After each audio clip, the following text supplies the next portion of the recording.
Welcome to the Oscoda Township Regular Board Meeting, May 8th of 2017. Let's begin with the Pledge of Allegiance. I pledge allegiance to the flag of the United States of America and to the republic for which it stands, one nation, under God, indivisible, with liberty and justice for all. Roll call, please. Mr. Cummings. Here. Ms. McGuire. Mr. Gasky. Here. Mr. Palmer. Here. Mr. Nordine here. Mr. Byer. Here. Mr. Weed. Here. Any agenda additions? All right, next is public comment. Speakers will have 4 minutes to speak if they filled out a card and handed it to Mr. Stalker. Do we have any cards? We do not.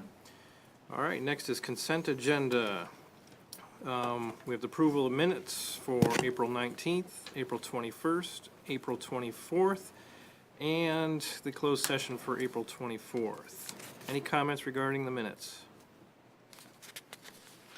Next is finance for payment of bills for $228,757.17.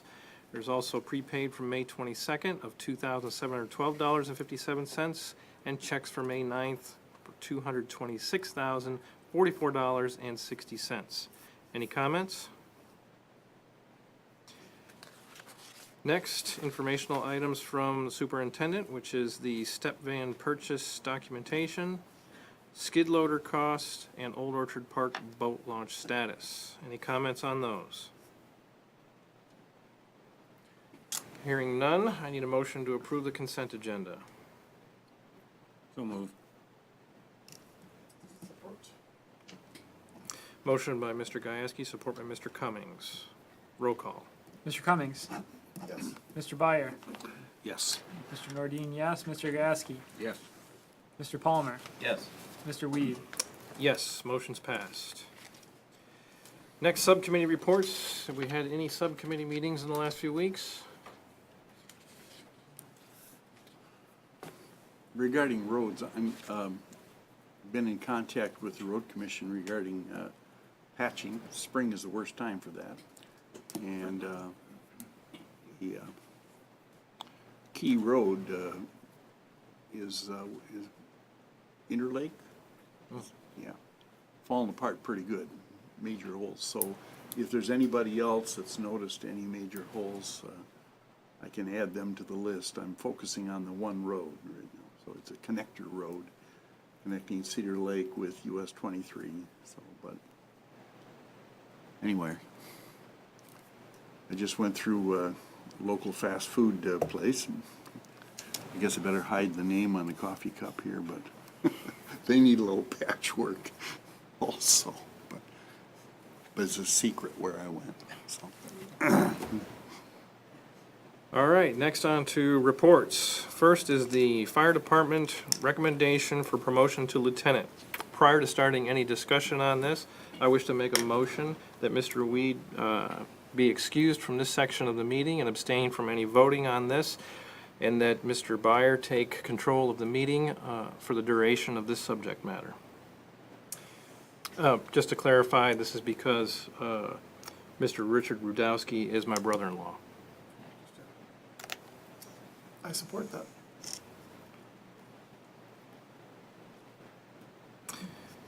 Okay, motion by Mr. Weed, support by Mr. Cummings. Roll call, please. Mr. Byer. Yes. Mr. Cummings. Yes. Mr. Nordine, yes. Mr. Palmer. Yes. Mr. Gasky. Yes. Mr. Weed. Yes, motion's passed. Thank you, Mr. Byer. Mm-hmm. All right, Mr. Stalker, you. Thank you. Mm-hmm. What we are considering this evening is a recommendation from the fire chief, and on behalf of a selection panel for filling a vacant lieutenant's position on the fire department. Chief McGregor has outlined in his communication the process that was followed in developing a recommendation. There were 3 interested candidates. It's my understanding that the choice was a very difficult one. All were good candidates. However, after due consideration, the recommendation is that Mr. Richard Radowski be promoted to fill the vacant lieutenant's position, and that is the recommendation for consideration this evening. Okay. I might add that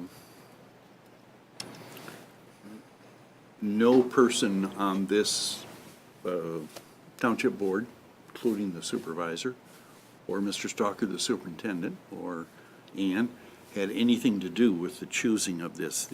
There was a committee of 5 individuals, and they all were affiliated with the fire department. We had the chief from one of the Tawases and 4 of our officers here locally. And they indicated that it was a tough choice. The candidates were all present members of the Oscoda Ensemble Fire Department. And it was a tough call, but they decided with a strong majority, if not unanimous, I'm not sure, I don't care, but I get the sense that it was a pretty solid vote that Mr. Radowski was the person that they would settle on. So, any further questions on this before? This is a vacancy left by the former lieutenant who resigned a month or 2 ago. So this is not an additional lieutenant or anything like that. So, okay, I need a motion to accept the recommendation by the 5-person committee. I'll recommend we support Rich Radowski being promoted to the lieutenant of the Oscoda Fire Department. Okay. Do we I have, support that. all right. We have a motion by Mr. Martin Gajewski with support from Mr. Tim Cummings. How soon we forget, eh? Yeah. I know. Yeah, well. Okay, roll call when ready. Mr. Gasky, Yes. Mr. Byer, Yes. Mr. Nordine, yes. Mr. Palmer, Yes. Mr. Cummings. Yes. Motion is carried.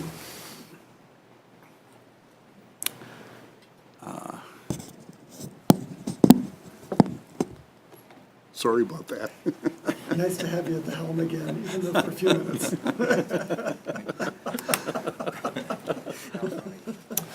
I actually have a little display of pictures here in front of me that I forgot it was there.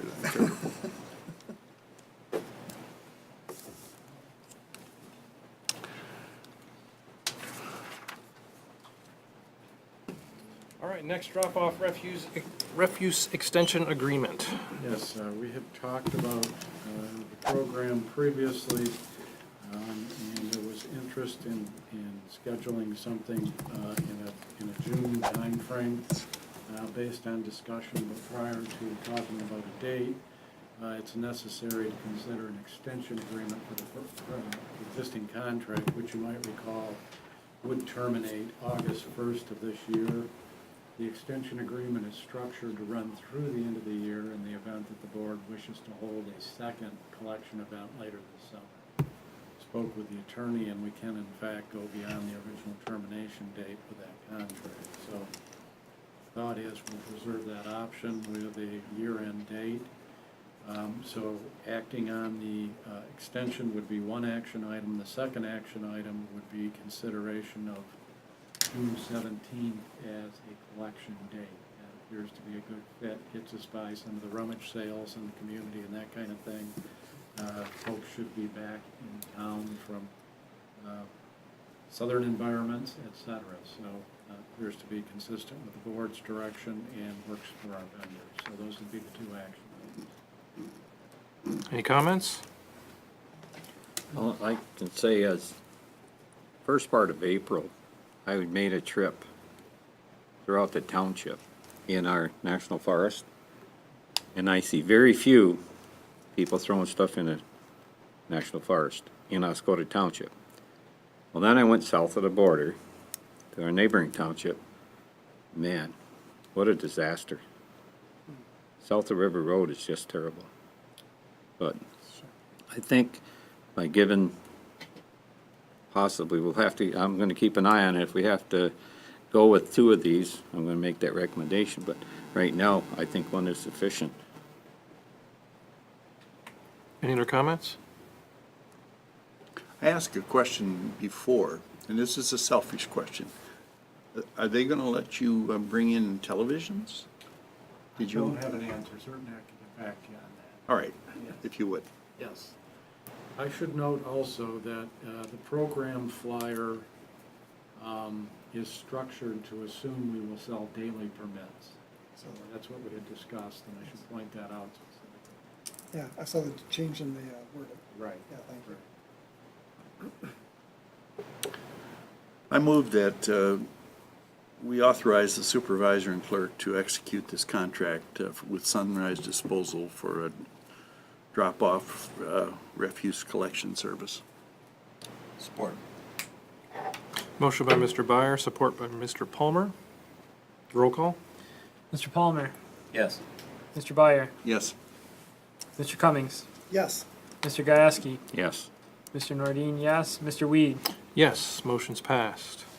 Do we have a motion regarding the date? I'll move to approve drop-off refuse collection event on June 17th, 2017. I'll support that. Motion by Mr. Palmer, support by Mr. Weed. Roll call? Mr. Nordine, yes, Mr. Palmer, Yes. Mr. Byer, Yep. Mr. Cummings, yes, Mr. Gieske, Yes. Mr. Weed. Yes, motion's passed. Next, peg channel cable drop at the Township Hall. Yes, although my understanding is that our vendor has tried to get the information together for us this evening, they have not been able to have assembled firm cost quotes, so I don't have the data to discuss the topic this evening. However, one thing we did not, was not made mention of at the last meeting is the contract itself, which does call for the vendor providing the equipment. So certainly, the board could opt to at least assist in furnishing the equipment at your discretion, but the point is we have no obligation. Having said that, my suggestion is we set this aside until that information is available. Any comments? I make a motion, we postpone this until the next regular board meeting. Support. Motion by Mr. Weed, support by Mr. Byer. Roll call? Mr. Gieske, Yes. Mr. Cummings, yes, Mr. Byer, Yes. Mr. Nordine, yes, Mr. Palmer, Yes. Mr. Weed. Yes, motion's passed. Next is dust control. Yes, we had talked about a number of questions at the last meeting relative to dust control, so further consultation was undertaken with the apparent low bidder for the program this year, and I've summarized that information in my report here, basically, and also talked with our DPW staff who've been involved for several years in working with the vendor in the application process. The standard practice is for a 12-foot boom going down the center of the road. There is an area of the community where the property owners pay through an arrangement with the township for double passes with 10-foot booms, but that's a very limited instance as a percentage of the entire program. The application rates for 10 and 12-foot booms are 1,000 gallons per mile and 1,200 gallons per mile. The vendor, once again, emphasized the fact that chloride is a preferred product in terms of durability, particularly in sandy applications, and obviously that would be a good fit for Oscoda. We have a lot of sand. They did indicate a double pass would result in significant overlap in the middle of the road. There's two ways to look at that essentially, and that is, on the one hand, it's not the most efficient use of the material. On the other, it probably would provide for a long-lasting arrangement, and that that's where the bulk of the traffic takes place. So in the final analysis, it would appear that a double pass application would result in substantially more cost as compared to our standard practice, given that we have been doing single passes the majority of the places in the community over the years. That would be especially true if we used calcium chloride as opposed to brine.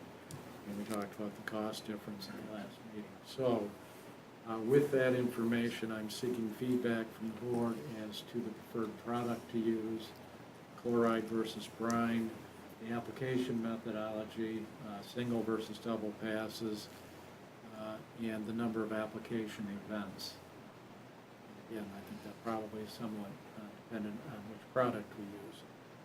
In asking the questions, I assume we will avail ourselves of the services offered by liquid calcium chloride. Comments? Yep, you mentioned that a 12-foot application would be substantially more cost. That, if my math is right, that's about 20%, an extra 200 out of 1,000. Maybe there's a little misunderstanding here. The 12-foot boom is what we've been doing. It would be marginally more costly than the 10-foot boom, but much more cost-effective than shoulder to shoulder with two 10-foot booms. Right, I see. Okay, all right. Well, we discussed this last time, and it seems what we were talking about is kind of a test period for this year to use the upgraded material, but to do it in the same manner that we've done in the past. So if the same manner is to use a 12-foot boom with a single pass, I would suggest that we use the same procedure we've used in the past with the upgraded material, so we compare sort of apples to apples, what would happen last year or previous years, and then see how the new product performs with a single application as the contractors indicated. So I would suggest that we do the same thing that we've done in the past, except use the chloride product that was recommended. So the pricing we received is for one application. Well, the pricing is just an application rate per mile, and then it's up at our discretion how we use this number. In the past, haven't we always had 2 applications? Oh, we have, Sometimes 3, maybe, rarely, but right, we have. So if we do one application of calcium chloride, and it doesn't seem to last as long as we anticipate, then we'll probably need another application. What's the cost factor with that? Well, the numbers were approximately $17,000 for 2 applications of brine, using the application numbers from last year, and about $24,000 for 1 application of calcium chloride. So 2 applications of calcium chloride would be substantially more expensive than what our historical patterns been. We'd be looking approximately $50,000 versus $17,000, a little less than that. Probably less because the second application last year we used less, and we priced the calcium chloride based on the first one. So an option could be that we do the first application with calcium chloride. If a second is needed, then we can do it with brine. We could. When does the second normally take place, Bob? August? Yes. There have been years where we've had a lot of rain and we haven't done a second application. Typically, it's about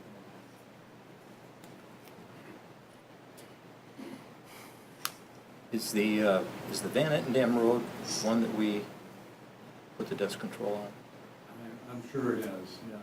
So if we're going to be putting the water main down that, we probably could not do the dust control on that road. Would you think, if we're going to be tearing the road up anyway? We could, although the bulk of, because there's limited development on that road, the dust control expense for that section would be fairly limited. There's a long, long stretch in there where we would not be applying the dust control where the county park is. Okay. Is this decision to repurchase or just reallocate?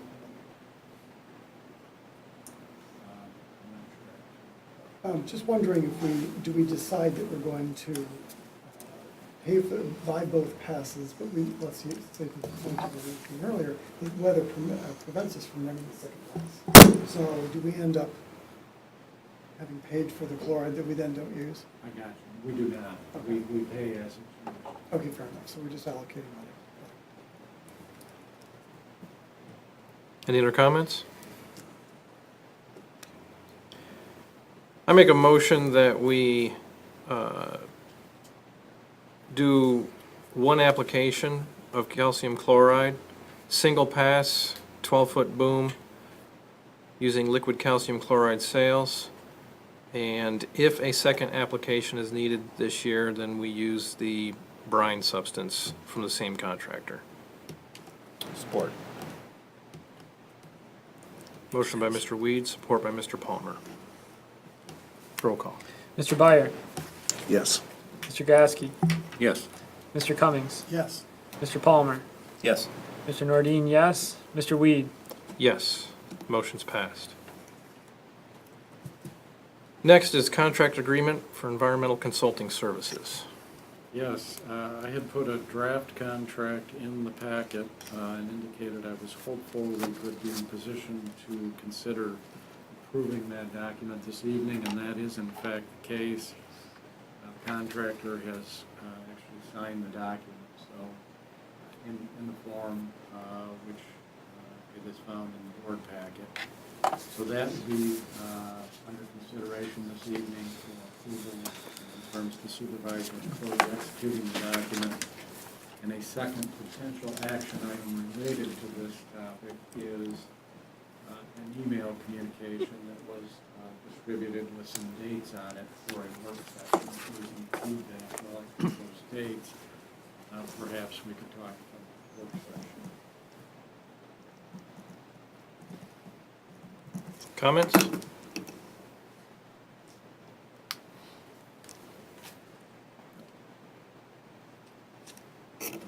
Do I have a motion for the contract part of this? I'll move to approve the contract with AKT Peerless for environmental consulting services. Support? Motion by Mr. Palmer, support by Mr. Cummings. Roll call. Mr. Cummings, Yes. Mr. Gasky, Yes. Mr. Nordine, yes. Mr. Palmer, Yes. Mr. Byer, Yes. Mr. Weed, Yes, motion's passed. Now, is there discussion regarding the dates for a work session? And for clarification's sake, Mr. Palmer had noted that the Friday of May 25th guide, the contractors indicated the intent would be Friday, May 25th. I am not available either of those days. Any of the 3 days? I am available the 23rd and the 24th. I can do those two as well. I'd be available on those days. Me too. Mr. Byer? 24th, Wednesday? Yeah. I live a kind of an unpredictable life now, but yes. I'm sorry.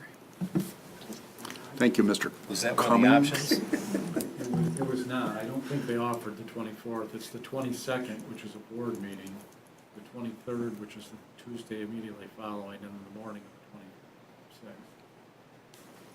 26th. I don't think the 23rd is going to work either, right? Works for me. I believe that does not work for Mr. Byer. No. Well, if it's in the morning, no. You're talking about the 23rd, Tuesday? Correct. So afternoon could work? Afternoon will work. Does that work for everybody else? that's for me.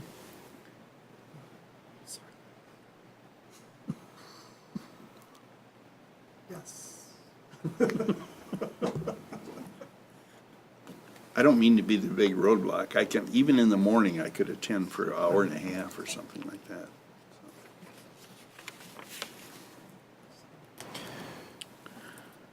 Preference on the time? What's the earliest you have available? You're talking about again Tuesday? Correct, Well, if you're talking about in the morning, I could be here for the afternoon. in the afternoon, 1 o'clock. Okay. So, 2 o'clock?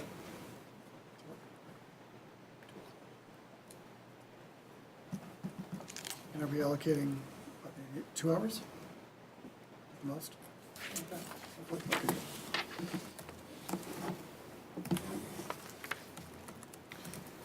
All right, so I make a motion that we have our environmental consulting work session, May 23rd at 2 PM. Support. Motion by Mr. Weed, support by Mr. Cummings. Roll call. Mr. Palmer, Yes. Mr. Gasky, Yes. Mr. Cummings, Yes. Mr. Nordine, yes. Mr. Byer, Yes. Mr. Weed. Yes. Can you coordinate that with Ms. McGuire?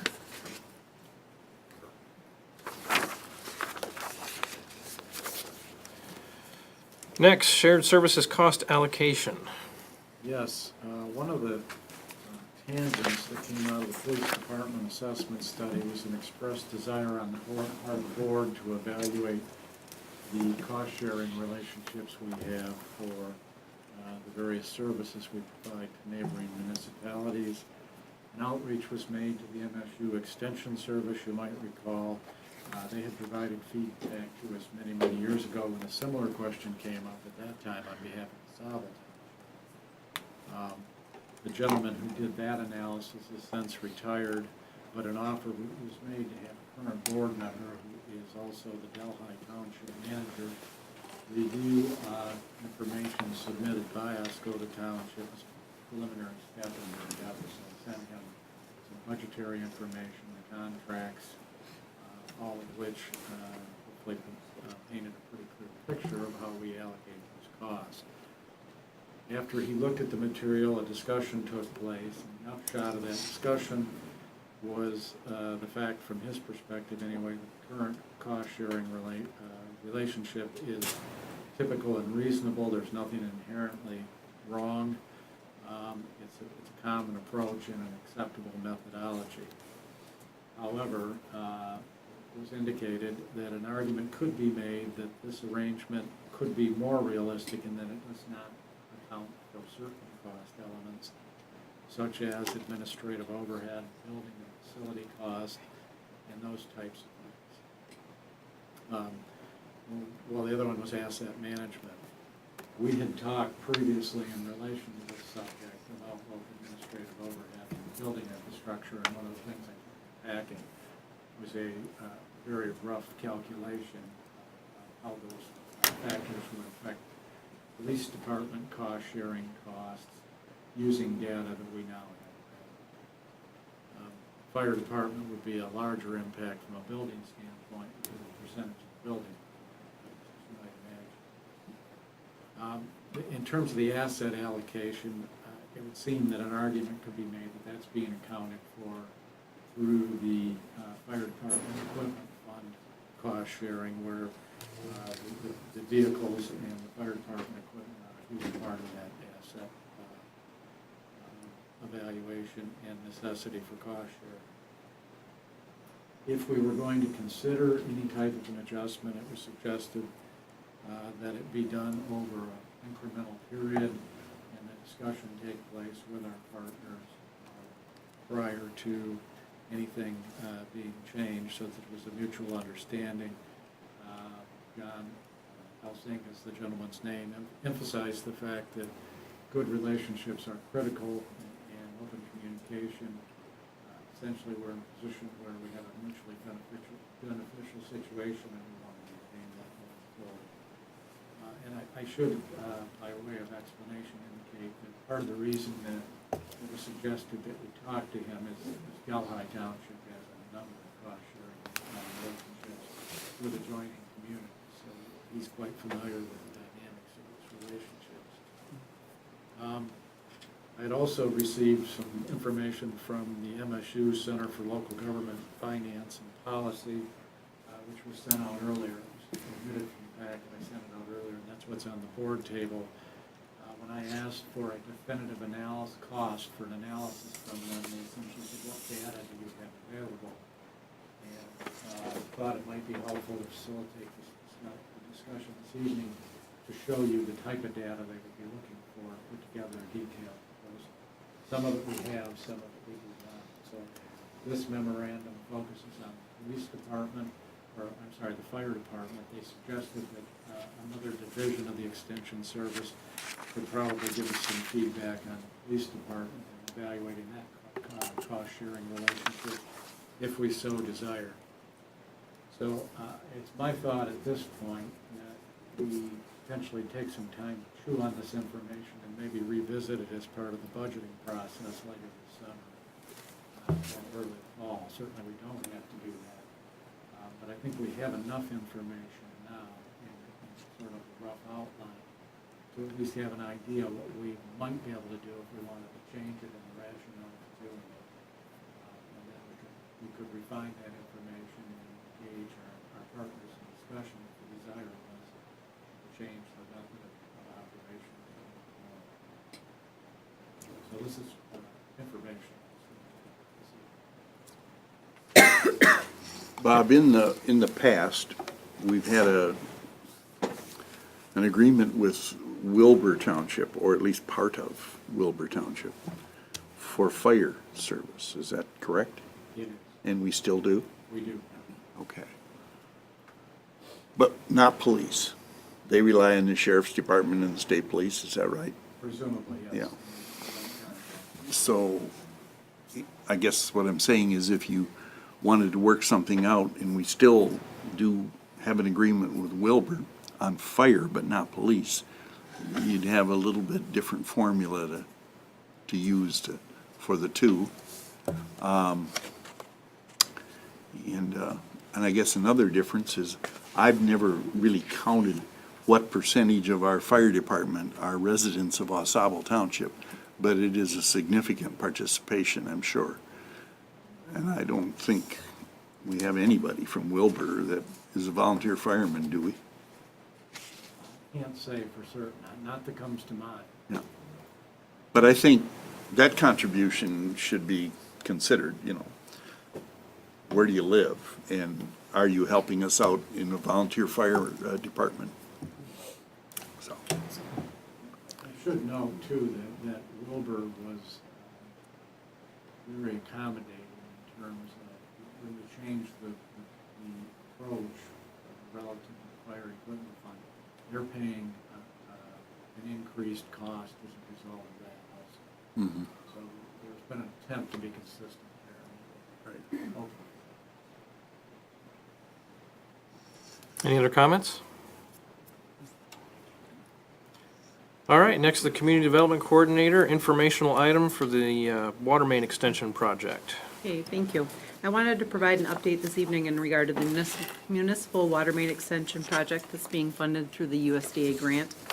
Due to the PFA's private drinking water contamination, this project involves extending the municipal water to Van Etten Dam Road, Rose Lane, and Forest Drive. Spicer Engineering has completed the construction plans and submitted them to the DEQ and the USDA for review. Both agencies have provided their approval of the plans, and the DEQ has issued the actual permit. In addition to the DEQ permit, Iosco County has issued the soil erosion permit, and the County Road Commission has approved the utility right-of-way permit. So right now, the Township's attorney is currently drafting the easement documents that are necessary for the area of the project that impact the private roads. Once the easements have been secured, the project will then go out to bid. I just wanted to bring to your attention that once the bids have been received and the preferred contractor has been identified, the township will then be asked to actually execute the USDA grant agreement. There's a copy of that agreement attached to my report, and it's entitled RUS 1780-12, and that will be updated with the costs received from the actual bidding process. So, the township's attorney has been asked to review the document, and I expect we will be getting comments forthcoming. Completed this year? I would speculate yes, as long as there's no issue with getting easements. So the project is ready to go out to bid as soon as the easements are secured.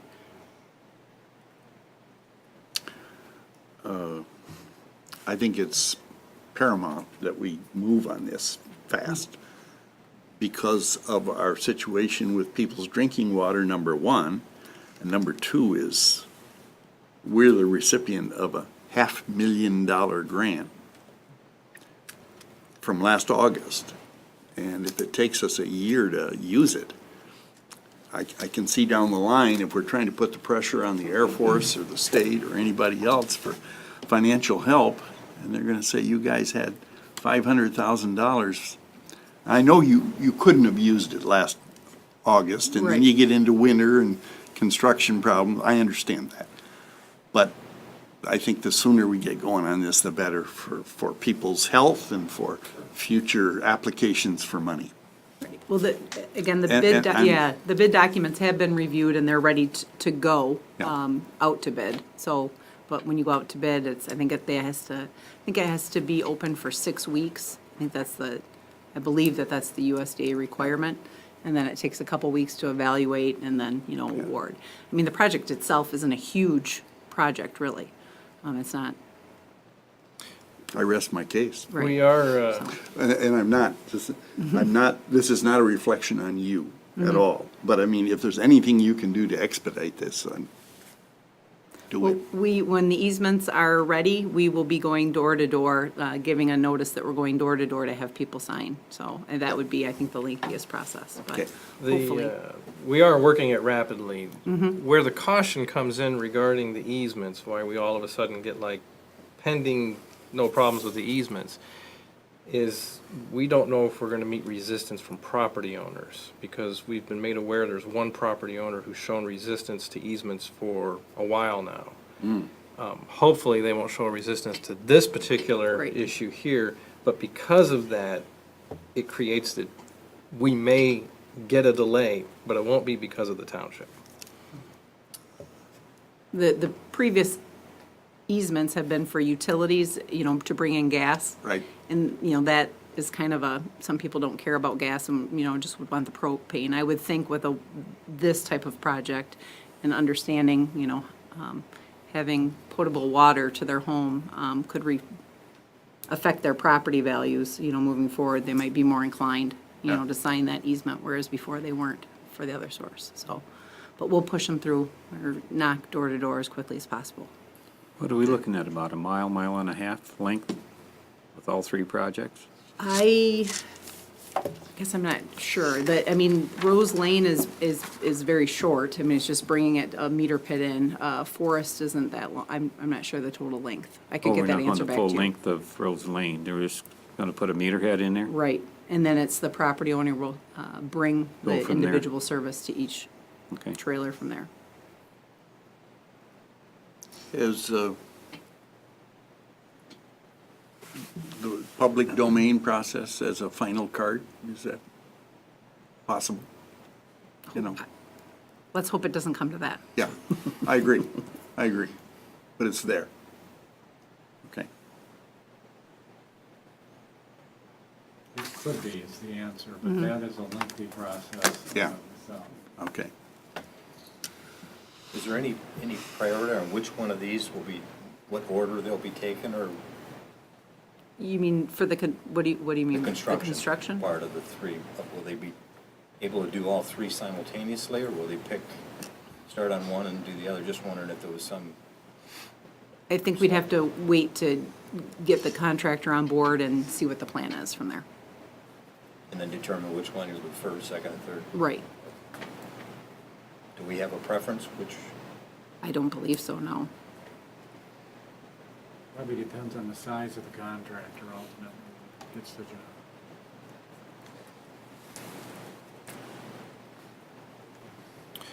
All right, next on to resolutions and ordinances for Resolution 2017-16, Oscoda Township Goals and Objectives.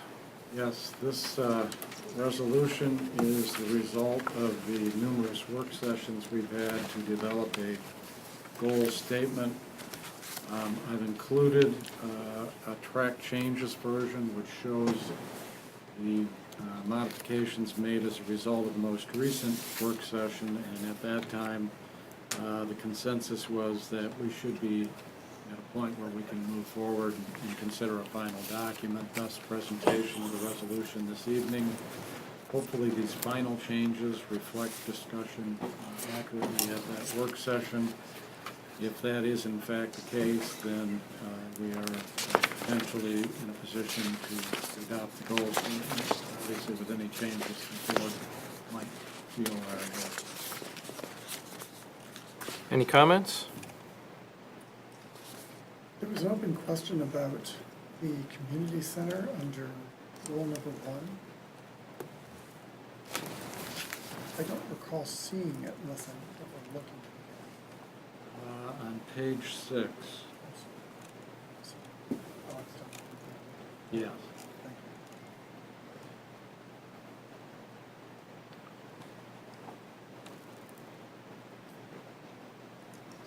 Any other comments?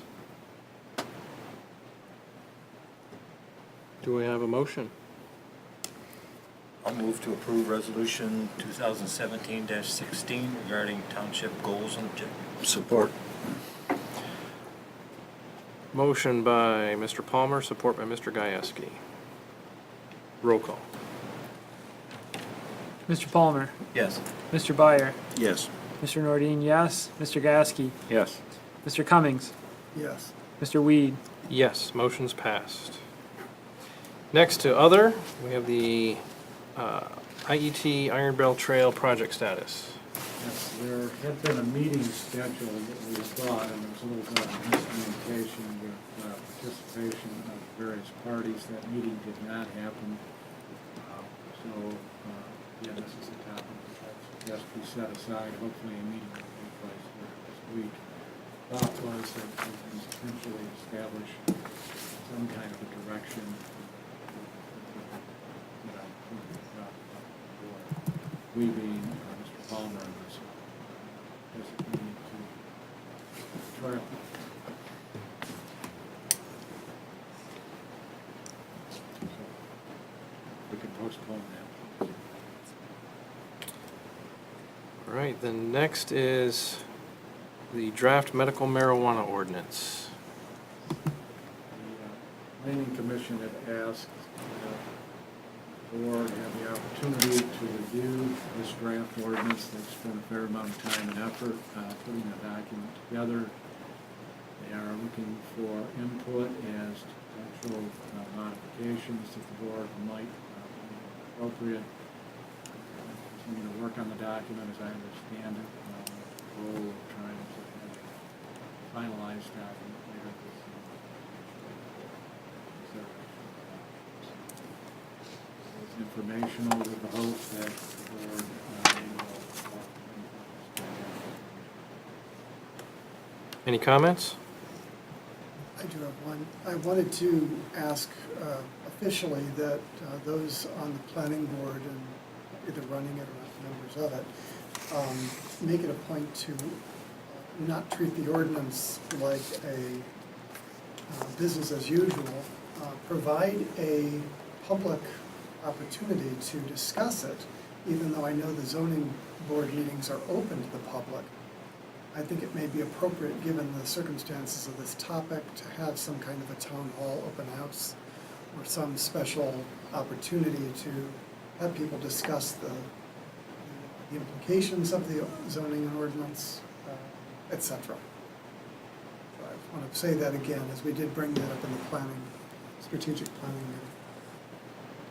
We did make we did have the zoning administrator put a separate ad in the paper prior to the planning commission, notifying them that it was a public discussion involving the medical marijuana ordinance. And I believe she was going to put another one in prior to this meeting, stating the same point, that it's a public meeting. We would be reviewing the medical marijuana ordinance. And our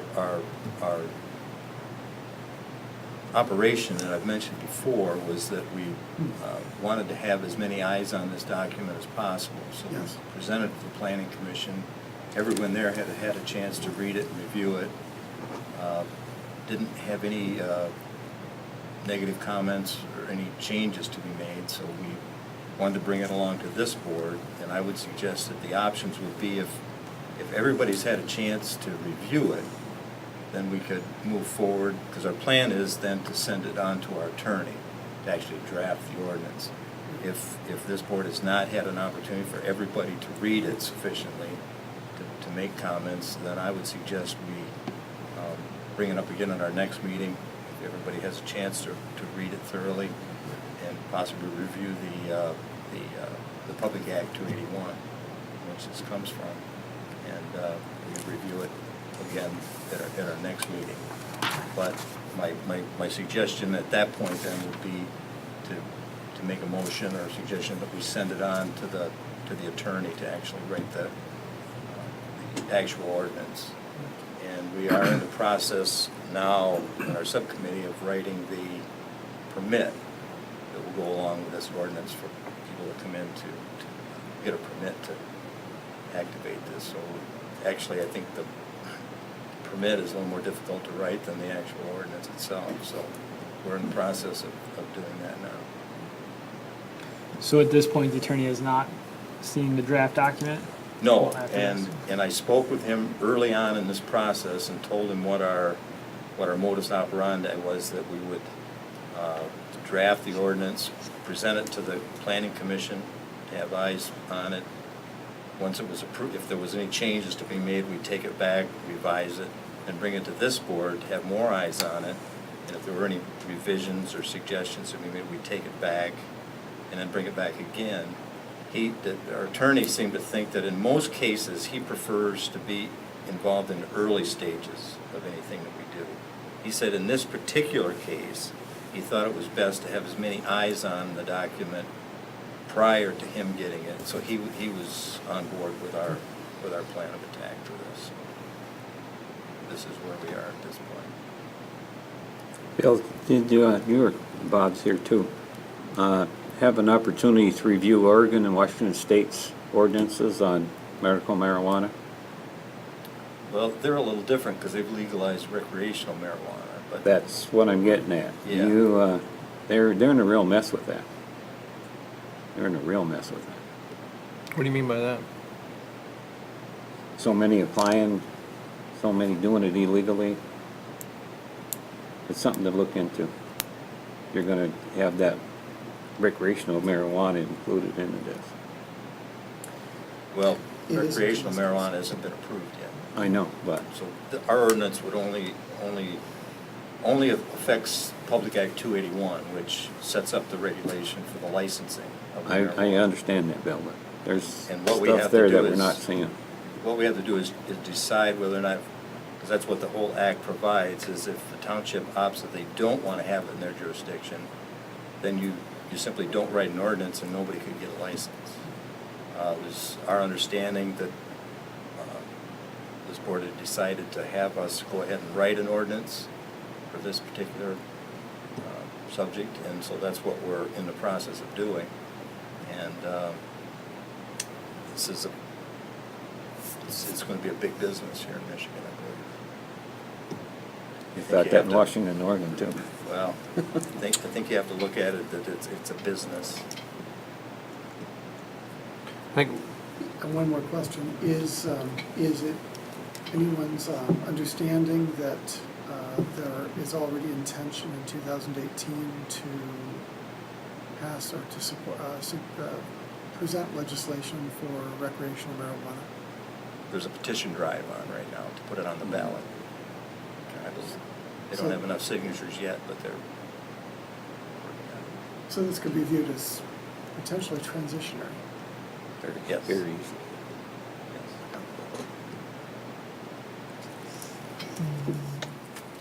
What kind of considerations were given to the zoning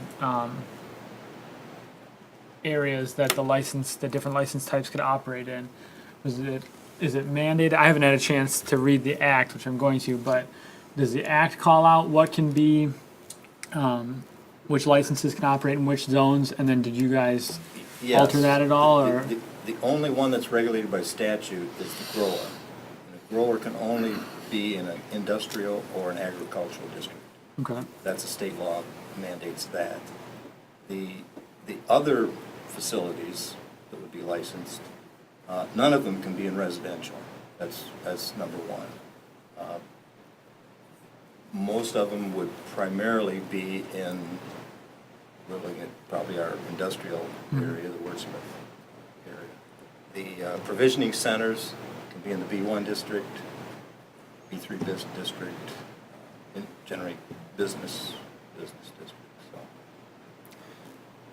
The B1's the only one that caught my eye. I'm still mulling it over, but that's the one that really stood out to me. The industrial makes more sense to me, but the B1. I just thought I'd ask if was there discussion about that, or was it? We had a lot of discussion Okay. about that, and I think what you have to consider is this from a business perspective. Regardless of your feelings about the product itself, Sure. it is a business. Sure. And so we, in our discussions, we're trying to treat this as any other business. Now, certainly, through the statute, there are other considerations that have to be made. But in general, we want to look at this as another business coming into town, and that's why we consider the B1 district. We are, if you read the ordinance, in our ordinance, we are limiting the number of dispensaries. The other facilities, we had unlimited at this point. We can change that in the future, but we limited the dispensaries to 5. So we wanted to include the B1 district, but there are other business districts that would be allowed as well. Sure. But none of them can be in residential areas. Can someone on the board, or Bob, give me a little background on this? You know, I'm reading Lorna's letter. It says attached is a copy of the draft medical marijuana ordinance written by the MMAC, Medical Marijuana Advisory Committee.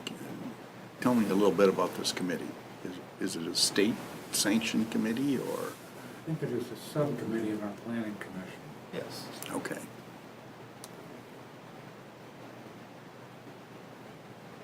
So it's a locally created. Well, we have a subcommittee of the planning commission that's been rewriting parts of the ordinance, our own business, those sorts of things.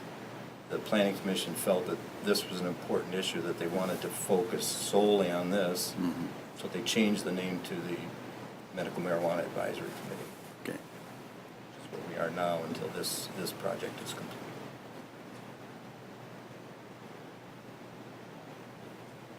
Any other comments?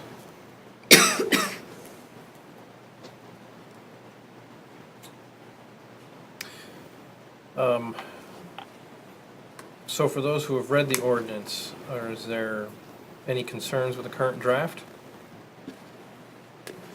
My only concern is the B1 district, and I'm not comfortable saying no yet. I'm just not sold. I guess I might not be very constructive, but that's where I'm at. You're not sold on having provisioners in B1? Yeah, I'm not fully 100% behind that yet. I don't know if I could. What do you be think a there. better option would be? And that's part of the sticking point. I'm not sure. I started picking at the ball of yarn, and it started getting worse in my mind. So I'm not quite sure. Maybe just the B3. I'm not sure where that line draws for me. But a B district, Potentially, yes.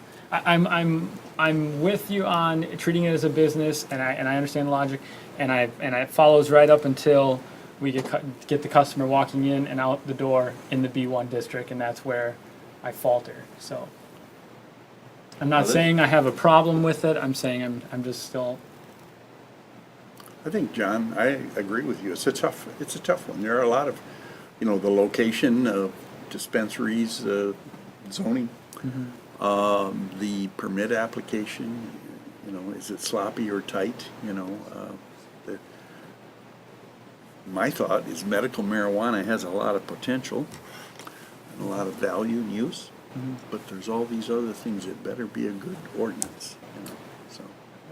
Now, regarding the application process, that's mostly regulated by the state, correct? I think so. For the license, Yeah. yes. We, like I said, we're working on our own land use permit that they'll have to apply for, and there'll be a preliminary permit, because they have to submit that with their application for license. And then once the license is obtained, they'll bring that back, and then we'll finalize the permit once we have the license in hand. So there's a whole process that has to go on. And the state has most of the say. The license is the key issue to this whole thing. So I spent my vacation reading this ordinance and Public Act 281 and 282 because it was so exceptionally fun. But I would like to say that the impression I got was that the state is doing most of the work with this. For us, it's mostly the license and just ensuring the generalities of the location and The blight or anything like that is our issue. Yeah, the fundamental point of Act 281 was that it gives the townships the decision to make whether or not you want them, where you want them, how many you want, the zones you can have them in, those kinds of things. All the other, most everything else is going to be determined by the state. But those are the things that we can write into our ordinance and have on file for people to deal with. So, like I said, our thought was that rather than think of the product they're selling, to think about it as a business. So, you know, there's plenty of empty stores in the B1 district that could be used. We are getting calls from out of state by people that are interested in what we're doing here in terms of the medical marijuana. So there is, I think after December 15th, there's going to be some things happening here. But the other point, what we wanted to get information from both boards was if there's an exception to having it in the B1 district, and we need to know that now so that we can set the ordinance in place. Now, the one thing I would point out is that we need to think about this as a retail business, with the exception that not everyone can go into it. I'm talking about dispensaries. In order to gain entrance to a medical marijuana dispensary, you have to present a card before you can even get into the building. So it is a little different than a regular retail business, but in all other aspects, you need to think about it in terms of being a business in the town. I think part of it for me is how legitimately you perceive this new type of business. And I may have a skewed perception, but what I visualize, and it may not be reality or right, is it making our downtown less legitimate.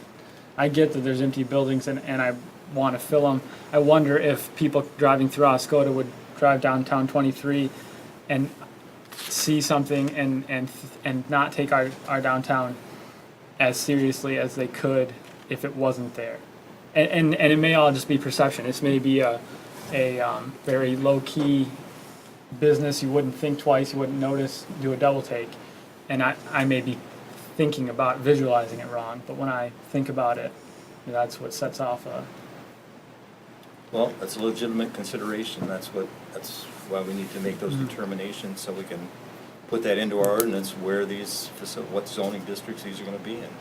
And another thing I'm wondering is the reason I'm voicing is if no one else thinks it, then I can probably, I might need to rethink my thoughts, but, I don't know what anyone else thinks, but I thought I'd bring it up to see if... No, I think it's a valid point. I think we all,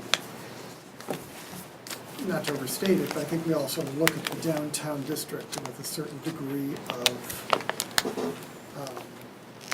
respect, or it's a unique area.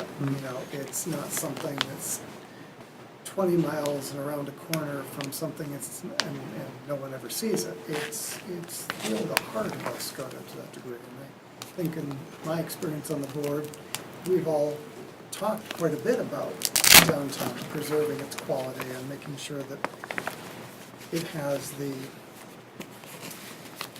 appeal that we would like to have, so I get where you're coming from. My opinion is that I am not in favor of marijuana, except in certain kinds of medical use. But that's a personal opinion. The professional opinion is that I think that it should be legalized because prohibition never works. And I don't think that zoning it in a way that rat holes these operations into back corners of your municipality is actually effective. Now, some need to be in an industrial area, but as far as retail stores, I don't think there should be special exceptions to that to a very restricted degree, because governmentally, if it's legal, then it should be treated like any other retail type business. So I'm in favor of retail places being anywhere with the exception of residential zoning. My only points to that is that while it's being legalized at the state level, it still isn't legal at the federal, and I do realize that there's some discussions about how they're simply not going to enforce it, but nevertheless, it's still on the books. Second point I wanted to make is that there's a lot of discussion, not just in this meeting, but in prior months, about the business aspect of it. And I'd like to hear from somebody what business. I think by the time the money filters down to the township, it's significantly less than the money that's collected higher up at the state level. That's my guess. Now, it could be simply cynical opinion there, but I'd like to know what really is that business opportunity. If we're really going to keep using the term that way, let's measure it before we start to then accept it as truth. Well, I could give you a little clarification on that. In the statute, it provides for the distribution of money that's raised for this. First of all, there's a 3% sales tax that's going to be applied on every sale of this. That money will go into a fund at the state level. 25% of all of that money that's in that pot will be doled out to townships that have these facilities, and it'll be doled out in a ratio based on the number of facilities you have in your township. Now, predicting that could be a pretty large pot, 3% sales. The other money that would be coming to the township is for your annual fee, permit fee, and that can be up to $5,000. Now, you have to justify your actual cost to determine that, but it can be up to $5,000, and that's an annual fee that's assessed on the applicant, and they would pay that. In our structure, there's going to be a $500 fee to fill out the original permit, and that'll be a non-refundable fee, and then it would be up to $4,500 that we could assess every year to renew that permit. So those would be the monies that would be coming into the township. One, the permit fee directly from the applicant. The other money would be coming from the state out of this 3% pot that the state is going to. And there's other 25%. It's divided in different areas. Part of it's going to, there's a 5% fee that will be going to sheriff's departments. There's another percentage. It's broken down in percentages to different organizations. State police are putting a special group of officers on this particular project. So it's broken down, but 25% of that pot will be coming to townships that have facilities within their borders. Does that 5% be taken out, our 25%? I'm sorry? It goes to the sheriff's department, that 5%? No, that's a separate percentage. That comes from the state, nothing to do with us. Right. And you made a comment about B1 in agriculture. The We do have grower, agriculture in Oscoda Township, well, we have very limited agriculture. one farm. Yeah. But under the state statute, the growers have to be either in an industrial area or an agriculture area. Those are the only zoning districts that growers can be in. So the state mandated that. There's 5 licenses that can be applied for. The other licenses can be in any other district other than residential. I've owned property in Colorado. I do business in Washington State. I frequented both places quite often, and I have not visually seen going through their towns where these shops have really stood out and said, you know, it kind of makes the place look kind of bad. I've seen where it's actually generated a lot of revenue. It's actually improved the social atmosphere of the area. An example is that I own rental homes in Colorado, and I had nothing but problems from the renters the years that I owned those, significant problems. There were even growers that came into those homes, which we found out later on after they wrecked the homes. But as soon as they passed recreational marijuana, I had 0 problems with renters thereafter.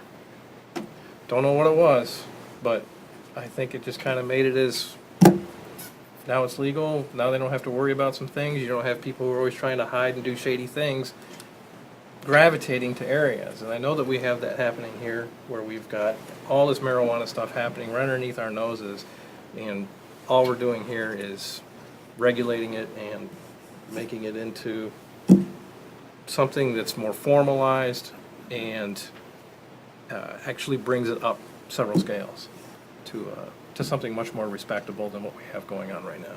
And I think in obtaining one of these licenses, it's going to be an expensive process for whoever chooses to venture into this. The licenses themselves, it's going to be an expensive process to get one, and they can be revoked at any time by the state if anything in their proceedings don't live up to the state code. So the feeling is that since people are going to have a great deal of money invested in one of these licenses, they're going to protect it. So they're going to do everything. They're going to operate totally within the law and all the regulations that are set by the state in terms of the lighting and the security and all the things that are mandated under this. For somebody to go through the expense of getting one of these licenses, jeopardize losing it, that probably is not going to be reality. In addition to that, it's also heavily regulated as to who can apply for a license. Yeah. You've almost got to be a Boy Scout in order to get one of these licenses. It's very well defined. Yes. Would you like to come up to the podium, since you're part of the Planning Commission?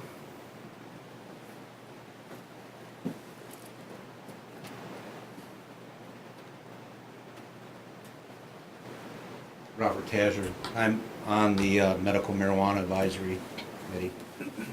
I would like to point out that, to answer some of John's questions, a dispensary under provisioning center in a business district, under the Licensing Act, they're not allowed to show signage. So you're not going to have a big marijuana plant on the side of a building in the middle of our downtown saying medical marijuana. The other part of that also, I'd like to point out that only one that can enter that building has to have a card, registered patient card, or a caregiver. So those are the only people that are going to be allowed to enter a dispensary in a business district. So would somebody want to open it in a business district? I don't even know if they would want to, but if they did, would you know what it was? Probably not. Because you can't have open product on the shelves. They have to be enclosed under the Licensing Act. So when somebody walks in, whether it be a patient or a caregiver, they put their order in, go in a secured area, and bring it back. So they'll have it displayed in a display case of what they're ordering. You know, people think of as a product marijuana, but there could be several different way you can dispense it, not just as a plant.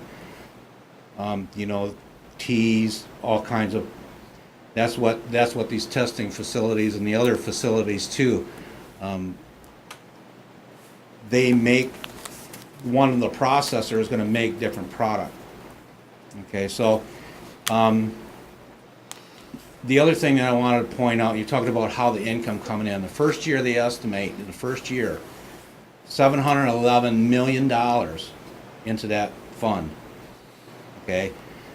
I asked them at the MTA conferences when we were talking about this subject, and they said depending on the amount of licenses you have, you're looking probably at six figures if you have these, one of these, if you have licenses in your township. That's what they're estimating. So there is gonna be money come out of that fund. But I want you to look at the impact also. Now, I'm not saying I'm for medical marijuana or not. I'm talking about it from a business standpoint and what the Licensing Act says. And one thing that it would do as a business in our area is we have empty buildings, it put them back on the tax roll. These jobs are gonna be high-paying jobs. They're not gonna be minimum wage, because somebody's not gonna, like Mr. Palmer said, not gonna risk losing a license because he smokes cigarette on the premises. That quick. That's a federally, that's a regulated substance, and they're not allowed. Alcohol, cigarettes, smoking of any kind, in that provisioning center or wherever it is, it's not gonna be allowed. That's under the Licensing Act. And our good thing is that we don't have to enforce this. If our officers see violations, and they can go in and inspect at any time, count plants, whatever they want to do, all they got to do when they see violations is make a phone call. Because under that 3% thing, they said immediately there was going to be like 100 state troopers going to be put on the rolls for this. So, I mean, and we've got a place 25 miles south of us that's going to be in. They're going to be the enforcers and the inspectors, and so that's what Laura is doing right now, is writing up the rest of those rules and how they're going to do this. So the township's not responsible for it, other than if we see something, who do you call? But I just wanted to make the point that what benefit we will get are jobs, high-paying jobs. These facilities that they are talking about will fill empty buildings, build new buildings, high security, transportation, because you can't hold multiple licenses other than a grower and a processor, and they can't carry it from one spot to another without hiring a licensed person to do that for them, even if it's next door. So, yeah, those are jobs, and those are going to be high-paying jobs, and there's probably going to be a lot of jobs because we have a very good facility in this area that is kind of secluded. It used to be an air base, so most of it's fenced in anyway, so they're responsible for security, but our people are going to be doing those jobs. So, and there's been interest from out of state already for people to come in and open facilities in our township. So, I hope that answers your question about. Thank you, yes. Adds insight for sure.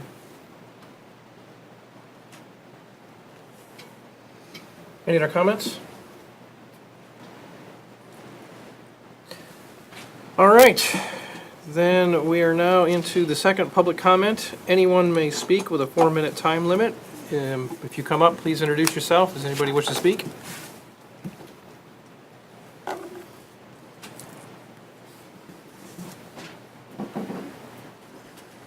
Good evening. My name's Ani LaRich. I live on Westwood Drive in the backside, west side of Lakewood Shores.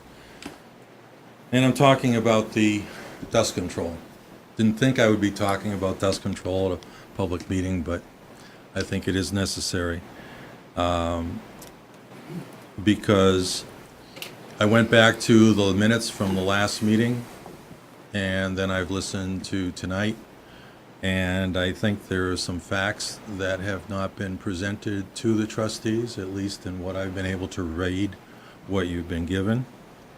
One of those is that the superintendent's report tonight only talks about width. And I know that that was a comment and discussion last meeting.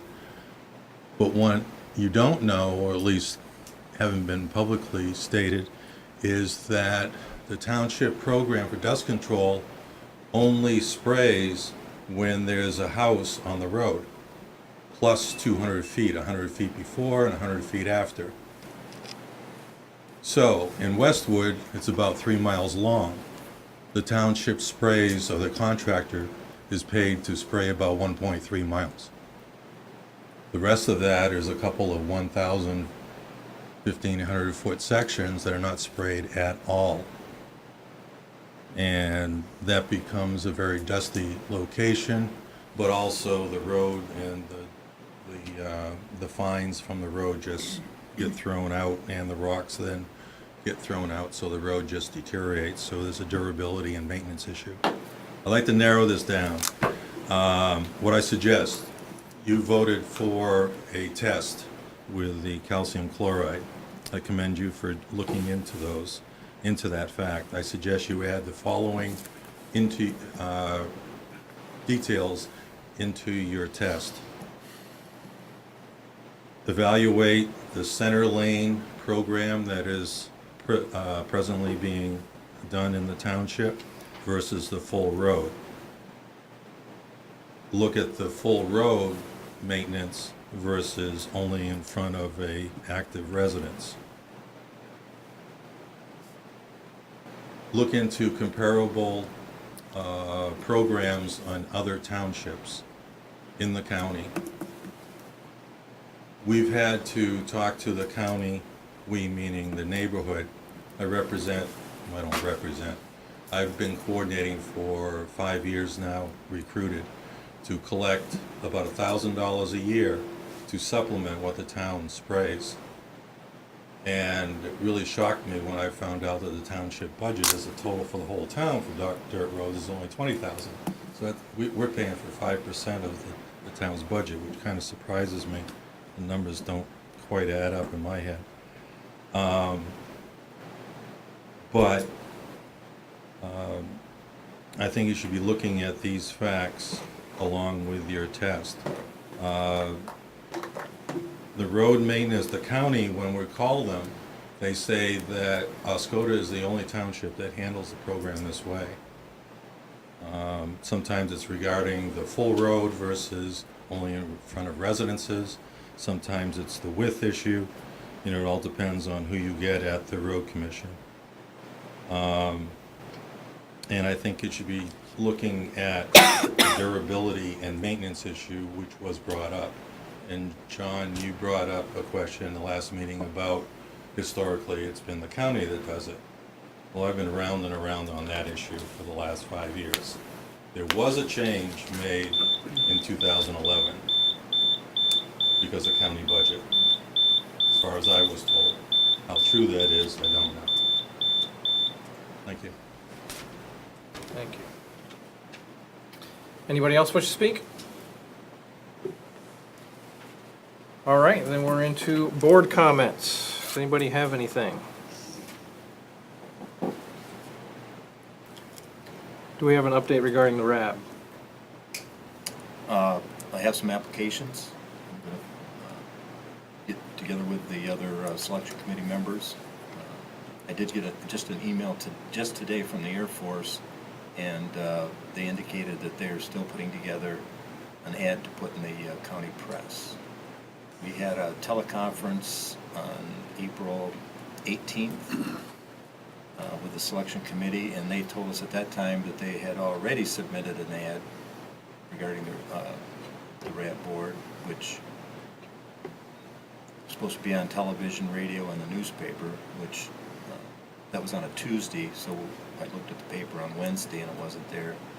And subsequent to that, they still have not had an ad. In the email that I got this morning, they said they were putting together information to put into the Oscoda Press. So hopefully that'll be coming this week. I hope we have a deadline of June 1st.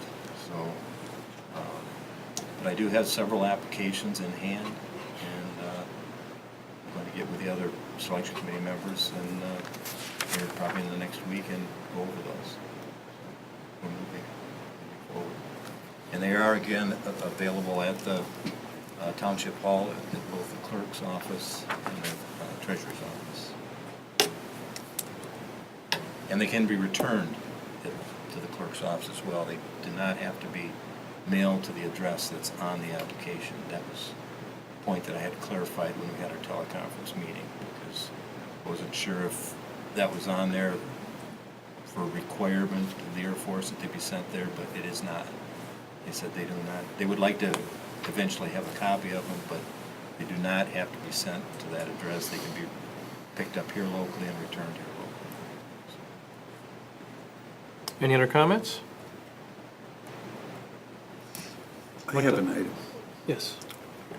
I think most of the board, excuse me, in the past has got a sense that I am a little dubious of what I refer to as the double meeting concept, going over this meeting on the previous Friday. And I'm looking at the minutes of the work session or meeting, whatever, from April 21. And I'm even more, a little dubious of it. Things were talked about. First of all, 4 members of the board out of 7 were in attendance. 42% were missing. And there was talk about possibly cutting out television, not cutting it out completely, but reducing it to a smaller vision than it is now. It seemed just talk, no action. But I just, some of the stuff that the meeting room that we proposed for the next room should be larger. Where did that come from and why? Mr. Palmer going to made a update on medical marijuana, and we did get that tonight. I mean, kind of, picked you apart here, and you came up with some good information. Also, I noticed they talked about, again, Mr. Palmer had some, and he usually has a really perceptive questions about bill payments, and I guess he got his answer then on a Friday, but not here tonight. I didn't hear this. Sting payments, talked about that, didn't come out tonight. Saving money on cable TV costs to televise our meetings. If we could kind of cut back on it, we would save a few bucks from cable TV. I really think that television coverage of our meetings is important. If it can't be live, I think it should be at least played back on normal TV, channel whatever.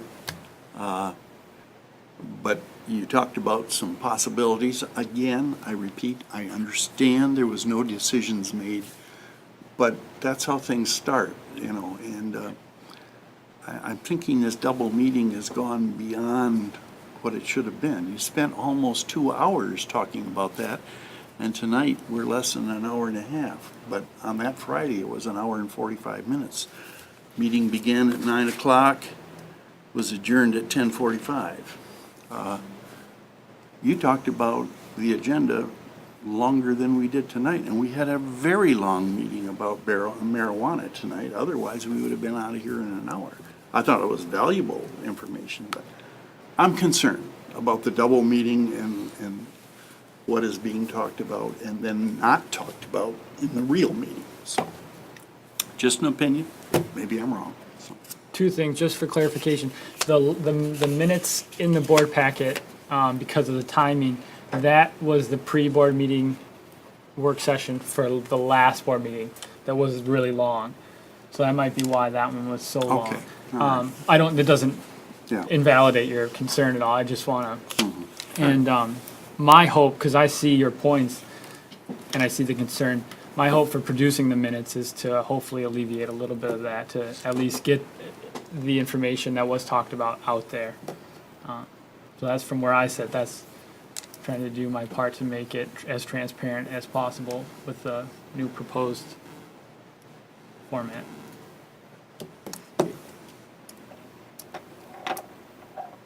Any other comments? I'd just like to mention a couple of things from the Planning Commission.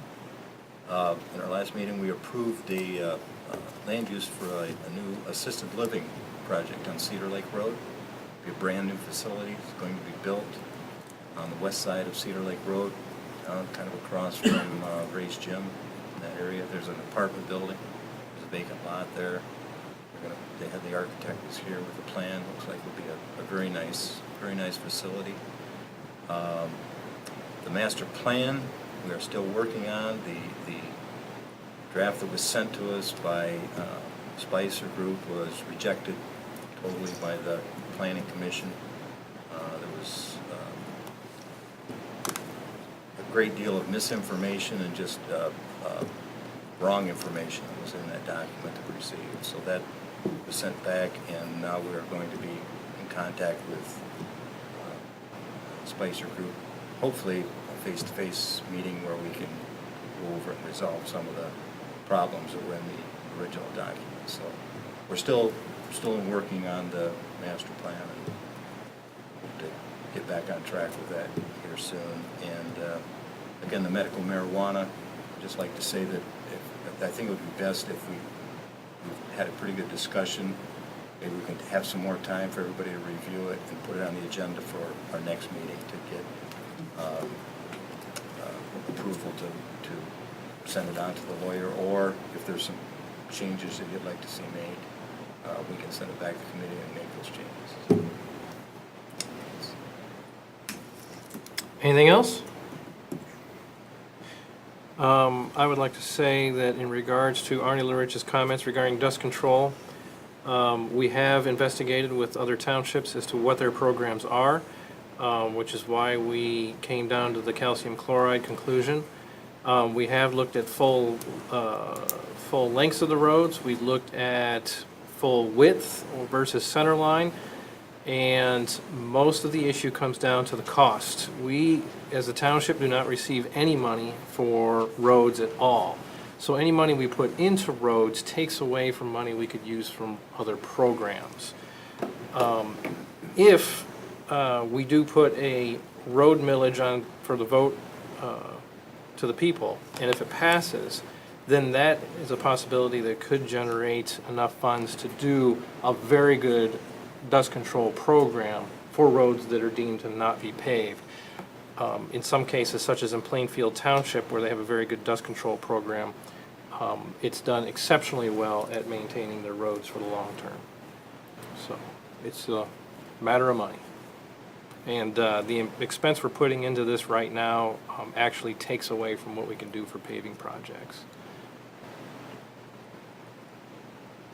So does that mean I live on a dirt road, I don't have to pay taxes? So I live on a paved road? Your taxes do not go to roads. Your property taxes have zero effect on road money. All that money, road money comes from gasoline tax, registrations. I understand. So I'm just letting you know, it's all a money issue, whether anybody likes it or not. We have our limitations with the township, since our township only owns one road. County owns all the other roads. We do have a meeting coming up with Senator Stamas. That'll be next week. And regarding the pre-meetings, as to what you referred to as a double meeting, is actually a work session. I have found them to be rather beneficial and provide a lot of continuity for the people who do show up. I wish more board members would show up to that. I think we could have even a greater amount of continuity. We've had several questions come up that have been answered prior to the next meeting that I think have helped from some delays.